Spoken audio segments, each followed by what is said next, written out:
오늘은 하나님께서 나에게 복을 주셨다라는 제목으로 함께 말씀을 나누겠습니다. 태어난 지 채 2년도 되지 않아서 큰 질병을 앓고 장애를 얻게 된 헬렌 켈러를 우리가 잘 알고 있습니다. 그분은 안타깝게도 2살도 되기 전에 말도 못하고 또 보지도 못하고 듣지도 못하는 그런 삼중고의 장애를 겪게 되었는데요. 이분이 훗날 고백한 아주 유명한 고백이 있습니다. 아마 잘 아실 겁니다. 만일 내가 3일 동안만 볼 수 있다면 이라는 그런 고백입니다. 한번 들어보시죠. 만약에 내가 3일 동안만 볼 수 있다면 꼭 보고 싶은 것들이 있다. 첫째 날에는 친절과 우정으로 내 삶을 가치 있게 만들어준 사람들이 보고 싶다. 오후가 되면 오랫동안 숲속을 산책하면서 아름다움을 흠뻑 적시고 싶다. 그리고 감사의 기도를 하고 싶다. 둘째 날은 새벽에 일찍 일어나서 밤이 낮으로 바뀌는 가슴 떨리는 기적을 보고 싶다. 그날 저녁에는 연극이나 영화를 보면서 시간을 보내고 싶다.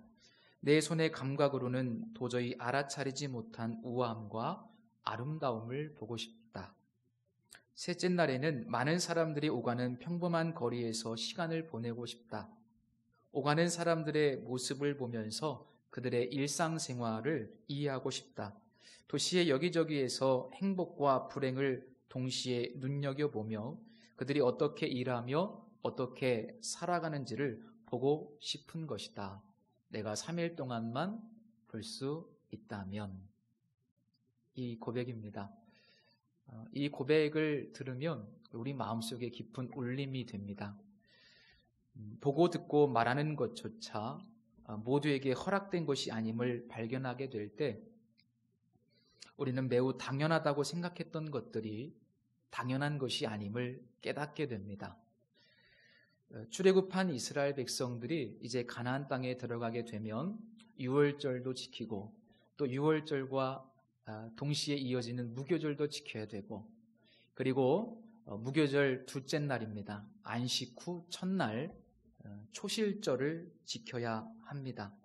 오늘 본문에 곡식의 낫을 대는 첫날이라는 표현이 나오는데 이 표현이 바로 보리의 첫 단을 하나님께 올려드리는 초실절을 의미합니다. 그 초실절 보리의 첫 단을 올려드리면서 이제 49일 동안 보리 수확을 마치면서 49일 동안 그들은 기다리다가 드디어 49일이 지나면 이제 77절, 우리가 잘 알고 있는 맥주절, 다음 주가 맥주감사주일인데 또 신약에서는 오순절이라고도 하죠. 그 77절 절기를 밀의 추수와 함께 기쁨으로 하나님께 올려드리게 됩니다. 이 77절은 말씀드린 대로 밀의 첫 단을 하나님께 올려드리면서 감사하는 절기인데, 이 초실절에서 77절까지 이 49일의 기간 동안 밀 수확을 기다리면서 이스라엘 백성들은 정말 간절한 심정으로 하나님께 기도하게 됩니다. 그 이유가 있습니다. 밀 농사가 잘 되기 위해서는 날씨가 굉장히 중요해요. 요즘도 농사를 짓는 분들에게는 날씨가 굉장히 중요하죠. 사실 가장 중요합니다. 당시 이스라엘 백성들의 심정도 마찬가지였습니다. 그 49일, 7주인데 7주에서 이 첫 번째 주일, 6일, 7일 동안은 사막에서, 지중해 쪽에서 불어오는 비를 동반한 차가운 북서풍이 불어줘야만 합니다. 첫 주 동안은. 그리고 나머지 6주 동안에는 저 사막에서 불어오는 뜨거운 남동풍이 불어와야만 합니다. 적당한 때에 비가 오고 찬바람이 불어줘야 되고, 또 적당한 때에 비가 멈추고 따뜻한 햇빛이 비칠 때 알곡이 여물게 되는 것이죠. 사실 인간의 노력도 중요하죠. 그러나 근본적으로 하나님의 도우심이 없다면 이 밀 수확 자체가 불가능하게 됩니다. 그렇게 하루하루 49일 동안 숫자를 세면서 이스라엘 백성들은 간절히 기도하는데 49일이 지나서 그렇게 기도해 왔는데 밀의 첫 단, 첫 그 수확을 하나님께 올려드릴 때 그 기쁨이 얼마나 클까? 한번 생각해 보십시오. 내가 우리 자식을 위해서 계속해서 기도하면서 고3 자녀를 위해서 그 수능 볼 때까지 열심히 100일 기도를 드렸는데 물론 안 그런 경우도 있겠지만 정말 원하는 점수가 나와서 좋은 대학을 갈 수 있다. 그 기쁨 마치 그런 것과 비슷합니다. 그런 날을 기다리는 심정으로 49일 동안 계속해서 숫자를 세면서 하나님께 간절히 날씨를 주관해 달라고 기도하게 되는 것입니다. 적당한 때에 충분한 비를 내려주십시오. 또 밀이 잘 여물 수 있도록 하나님 적당한 때에 햇빛, 뜨거운 바람을 허락해 주십시오. 그렇게 간절히 기도하기 때문에 49일이 지나서 밀의 첫 단을 추수할 때 그 감격과 기쁨을 이루 말할 수가 없는 것이죠. 언젠가 제가 꽃집을 일이 있어서 간 적이 있었는데 그 꽃집의 사장님과 이런저런 이야기를 나누다가 굉장히 큰 감동을 받은 적이 있습니다. 저는 개인적으로 화분하고 별로 친하지 않습니다. 잘 못 길러요. 아마도 관심이 부족해서 그러겠죠. 그 꽃집에 가서 이렇게 밖에 놓여진 그 수없이 많은 아름다운 화분들을 보면서 사장님 정말 대단하시네요. 어떻게 이렇게 아름답게 화분을 잘 키우셨어요? 그랬더니 그분이 그러시더라고요. 이게 제가 키운 거 아닙니다. 사장님이 매일 물 주시고 키우셨잖아요. 그랬더니 그분이 그런 말씀을 하시더라고요. 이 꽃이 화분이 잘 크려면 가장 중요한 것은 햇빛이에요, 목사님. 그리고 그 다음 중요한 것은 마이크인데 마이크가 갑자기 그리고 그 다음 중요한 것은 바람입니다, 목사님. 그리고 그 다음 세 번째가 물인데 제가 하는 역할은 물을 주는 역할밖에는 사실은 없습니다. 저는 그때 처음 알았어요. 햇빛이 중요하다는 거는 누구나 다 알고 있는데 바람이 중요하다.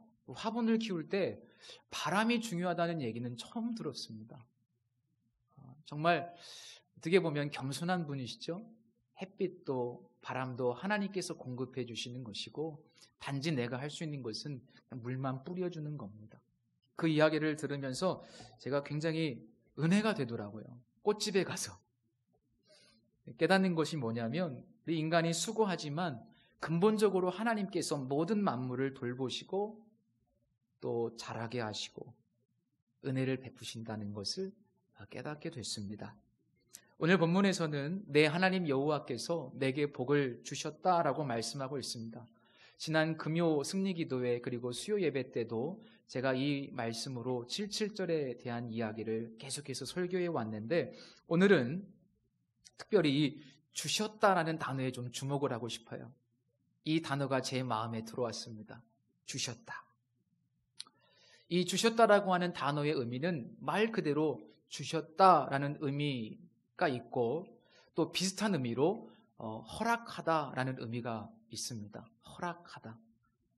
성경에 의하면 하나님께서 모든 것을 주셨습니다. 성경에 의하면 하나님은 모든 것을 우리에게 주셨답니다. 그러면 우리는 단지 받은 겁니다. 하나님께서 허락하셨기 때문에 우리가 누리는 겁니다. 하나님께서 허락하지 아니하시면 참새 한 마리도 땅에 떨어지지 않습니다. 하나님께서 야곱에게 이렇게 말씀하시죠. 내가 너에게 허락한 것을 다 이루기까지. 야곱의 인생은 그때부터 하나님께서 허락한 것을 받아 누리는 인생, 그 이상도 그 이하도 아니었습니다. 우리의 인생도 마찬가지라고 생각합니다. 내가 내게 허락한 것을 다 이루기까지. 우리 하나님께서 우리에게 허락하신 겁니다. 지난 6개월 동안 우리는 열심히 노력했죠. 열심히 수고했습니다. 열심히 공부도 하고 정말 회사에서 치열하게 살았습니다. 그러나 그것을 부인할 수는 없지만 더 중요한 사실은 근본적으로 하나님께서 그 모든 것들을 허락하셨다는 사실입니다. 그래서 모세는 신명기 8장에서 이스라엘 백성들에게 이렇게 이야기합니다. 너희들이 너희 능력과 힘으로 그 가나안 땅에서 잘 살게 되었다고 착각하지 말아라. 내 하나님 여호와를 기억하라. 그가 내게 재물 얻을 능력도 주셨습니다.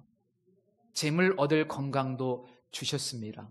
재물 얻을 지식도 지혜도 주셨습니다. 분명히 주셨다고 말씀하고 있습니다. 하나님이 허락하신 겁니다. 위대한 사도 바울도 이렇게 고백하죠. 내가 모든 사도보다 더 많이 수고하였으나 내가 한 것이 아니요 오직 나와 함께 하신 하나님의 은혜로라. 이렇게 말씀하고 있습니다. 언젠가 암 투병 중인 이어령 선생님께 어느 기자가 이렇게 질문을 했습니다. 선생님, 혹시 정말 인생을 이렇게 살아오셨는데 뒤늦게 깨달은 인생의 진실이 있다면 한 가지만 말씀해 주십시오. 그랬더니 이 이어령 선생님께서 그 기자에게 이렇게 대답합니다. 그분의 말투 그대로 옮겨보겠습니다. 모든 게 선물이었다는 거죠. My life는 기프트였어요. 내 집도, 내 자녀도, 내 책도, 내 지성도 분명히 내 것인 줄 알았는데 다 기프트였어. 내가 벌어서 내 돈으로 산 것이 아니었어요.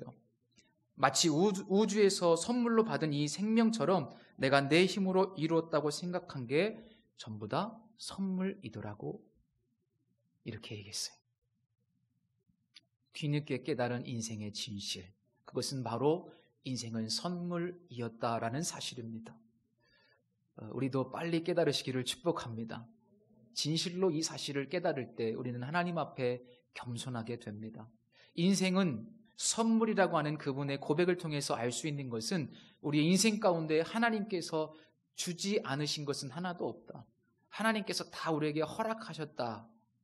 허락하셨기 때문에 내가 지금 누리고 있다라는 것을 의미하고, 하나님께서 우리에게 주셨다라고 하는 것을 또 다른 표현으로 바꾸면 그것을 은총이라고 바꿀 수 있습니다. 우리의 삶에는 보이지 않지만 날마다 하나님의 은총이 단비같이 내리고 있습니다. 우리가 오늘 살고 존재하고 먹고 마시고 일할 수 있는 모든 것, 모든 삶의 터전, 심지어 하나님은 우리의 모든 창조 세계를 먼저 창조하신 다음에 우리가 그곳에 살 수 있도록 우리를 맨 마지막에 창조해 주셨어요. 우리가 지금 공짜로 누리는 것 다 하나님이 주신 거죠.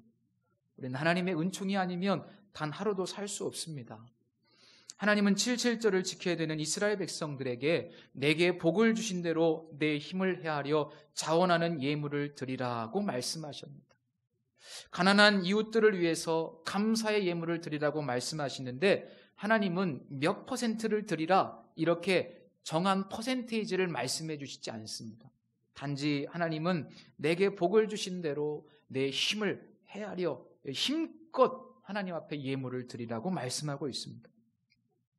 우리가 하나님께서 몇 퍼센트를 드려라 이렇게 말씀해 주시면 고민하지 않아요. 그냥 아무 생각 없이, 물론 그것도 쉬운 것은 아니지만 그것을 하나님께 그냥 구별해서 드리면 되는데, 하나님은 그렇게 말씀하시지 않고 내게 복을 주신 대로, 먼저 하나님께서 나에게 어떤 복을 주셨는지, 하나님께서 내게 허락하신 것이 무엇인지, 내 손에 있는 것이 얼마나 큰 하나님의 은혜인지를 뒤돌아볼 수 있도록, 자신의 삶을 뒤돌아볼 수 있도록 하나님께서는 몇 퍼센트를 드려라가 아니라 너의 삶을 뒤돌아봐라. 그래서 너에게 복을 주신 것을 한번 세어보아라. 그렇게 말씀하십니다. 하나님은 이 명령을 통해서 먼저 우리가 진지하게 우리 자신의 삶을 한번 뒤돌아보기를 원하셨던 겁니다. 그 이유는 분명하죠. 내가 내 힘과 노력으로 성취한 것이 아니라 지금 내가 누리고 있는 것, 지금까지 살아온 것, 그 모든 것이 실은 하나님 은혜고 하나님께서 허락하셨기 때문에 내가 누리고 있다는 것을 깨닫게 하시기 위함입니다. 영어의 think, 또 think라고 하는 단어가 있죠. 생각하다라는 단어와 감사하다라는 단어의 어원이 같습니다. 내가 깊이 생각해 보면 하나님 앞에 감사하지 않을 수가 없습니다. 한번 뒤돌아서 생각해 보십시오. 다음 주가 맥주 감사 주일인데 이 한 주간 동안 한번 우리 자신의 삶을 뒤돌아 보십시오. 진지하게 얼마를 드려야 되나 이게 중요한 게 아니고 하나님께서 나에게 어떤 은혜를 주셨나, 그 감사의 제물을 가지고 하나님 앞에 예배할 수 있기를 축복합니다. 하나님은 그것을 기뻐하시죠. 끊임없이 우리의 마음속에는 물론 하나님이 도와주셨지만 그래도 내가 조금 노력해서 내가 내 힘과 노력으로 이만큼 사는 거지, 그런 생각이 있고요. 또 하나는 하나님의 은혜지, 이런 생각도 있어요. 늘 이 두 생각이 우리의 마음속에서 교차하고 때로는 충돌하기도 합니다. 그런데 우리가 오직 하나님의 은혜입니다, 하나님이 주셨습니다, 정말 하나님이 허락해 주셨습니다, 이렇게 고백하는 사람들에게는 두 가지 열매가 있습니다. 그 첫 번째 열매는 감사입니다. 반대로 이야기해 보면 감사하는 자들은 하나님의 은혜를 아는 자들이, 그러나 반대로 감사하지 못하는 분들은 죄송하지만 감사한다고 말은 하지만 내 자아가 거기에 잔뜩 웅크리고 있는 겁니다. 내가 잘나서, 내가 열심히 노력해서, 내가 지혜로워서. 우리가 하나님의 은혜임을 깨닫는다면 감사는 굉장히 자연스러운 것이죠. 두 번째 증거가 있습니다. 두 번째 열매는 바로 나눔입니다. 나눔이라고 하는 것은 아무런 대가 없이 누군가에게 그저 대가를 바라지 않고 주는 거예요. 마치 하나님께서 우리에게 주셨듯이 나도 그 은혜를 알기에 누군가에게 아무런 대가 없이 주는 행위, 나눔. 오늘 성경에도 그런 말씀이 나오죠. 함께 즐거워하라. 그것은 자연스러운 열매예요. 이것이 부담스럽다면 그는 감사하지 않는 겁니다. 이것이 부담스럽다면 그는 하나님의 은혜를 실제로는 진실로 인정하지 않는 겁니다. 우리의 삶의 모습을 한번 뒤돌아보십시오. 지난 6개월 동안 내가 얼마나 베풀고 나누며 살아왔는지. 그래서 감사와 나눔이라고 하는 것은 어디에서부터 출발하느냐? 근본적으로 하나님께서 허락하셨다는 고백. 하나님이 내 모든 것, 나의 생명까지도 하나님이 허락하셨다, 하나님의 은혜다 라고 하는 고백에서 감사의 열매가 나오고 나눔의 열매가 나오는 겁니다.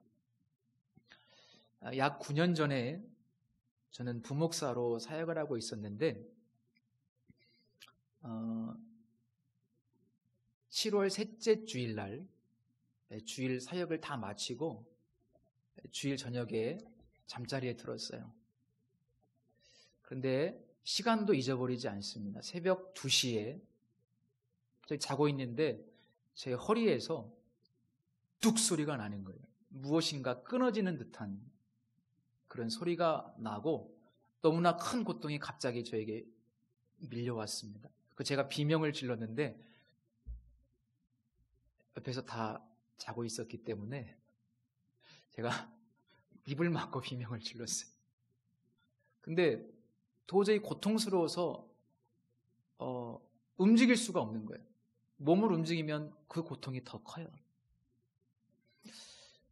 새벽 2시기 때문에 너무나 고통스럽지만 어찌할 수가 없어서 응급실 생각도 못했죠. 그때는 내가 왜 이렇게 갑자기 왜 이러지? 내가 이러다 죽는 건가?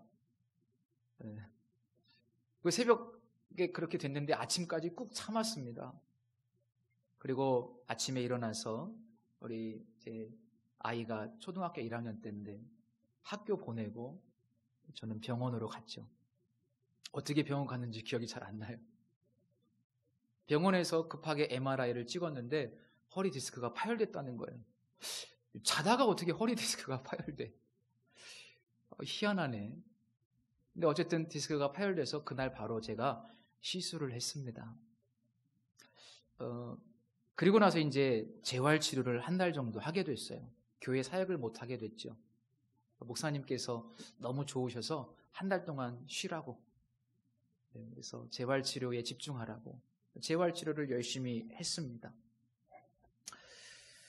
그렇게 재활치료를 매진하고 있는데 약 한 달쯤 지난 8월 중순에 그날이 수요일 날이었습니다. 제 마음에 오늘은 내가 새벽 기도 2부 기도가 6시 30분인데 2부 새벽 기도를 좀 가야 되겠다. 오랜만에 새벽 기도를 마치고 좀 걷기 운동을 1시간 정도 하고 들어와야 되겠다. 아침에 그런 마음이 들었어요. 그래서 그날은 새벽 기도를 제가 일어나서 갔습니다. 그런데 새벽에 갑자기 기도하는데 제 마음속에 그런 기도가 막 터져나오는 거예요. 하나님, 건강한 교회, 영광스러운 주님의 교회를 제가 한번 세워보고 싶습니다. 그 기도가 나오면서 제가 막 눈물 콧물을 흘리면서 한 번도 그런 기도를 드린 적이 없는데 통곡하면서 그런 기도를 드렸어요. 이게 제 의지에서 나온 것이 아닙니다. 지나고 보니까 성령께서 그 기도를 시키셨다는 생각이 들어요. 기도를 한참 하고 나서 저는 이제 걷기 위해서 나간 것이기 때문에 걷기를 열심히 1시간 동안 하고 집에 들어왔어요. 그리고 오후에 이제 사무실에 나갔습니다. 계속 집에 있는 것도 뭐해서 나가서 이렇게 저렇게 좀 일 좀 보다가 수요 예배가 있으니까 퇴근을 안 하고 교회에 있었는데 저녁에 6시에 담임 목사님께서 갑자기 저를 호출하시는 겁니다. 목사님 서재에 올라갔어요. 그랬더니 목사님이 저를 보자마자 하시는 말씀이 지금 방금 아산에서 개척자를 찾는다는 연락이 왔다. 그러시는 겁니다. 본래 이제 제가 가야 될 자리는 아니에요. 우리 교단의 아주 큰 교회에서 지교회를 개척하는 교회인데 신자가 없어요. 그리고 개척지로서 그렇게 썩 좋은 상황도 아니었던 것 같습니다. 제가 갔더니 막 비가 다 새고 청소가 안 돼 있어가지고 몇 년 동안 막 엉망인 그런 장소였어요. 누가 봐도 가고 싶지 않은 자리죠. 그래서 결국은 가겠다는 사람이 없었던 것 같고, 그래서 이제 저희 담임 목사님한테까지 밀려 연락이 왔던 건데 그날이 수요일날 저녁 6시. 제가 소름이 돋았어요. 목사님은 물론 제가 새벽에 그렇게 기도했다는 사실을 잘 몰라요. 새벽 기도도 잘 안 나갔으니까.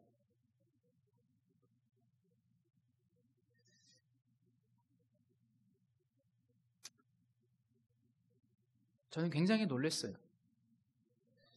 그날 새벽에 갑작스럽게 교회를 한번 세워보고 싶다는 마음이 들었고 그 영광스러운 주님의 교회가 뭔지도 모르면서 그냥 기도했는데 이거는 제가 개척을 해보고 싶다는 기도가 아니었었습니다. 그냥 교회를 한번 세워보고 싶은 마음이 들어 하나님 주셔서 기도했는데 하나님께서 갑자기 그렇게 저를 몰아가셨어요. 그날 저녁에. 그래서 제가 몸도 좋지 않은 상태로 새벽에 그렇게 기도했기 때문에 소위 빼도 박도 못하고 아산으로 한 달 만에 내려오게 됐어요. 우리 딸은 그때 그랬어요. 너무 힘들어가지고 아빠 혹시 다른 사람 보내라고 했는데 아빠가 잘못 들은 거 아니야? 막 그러면서.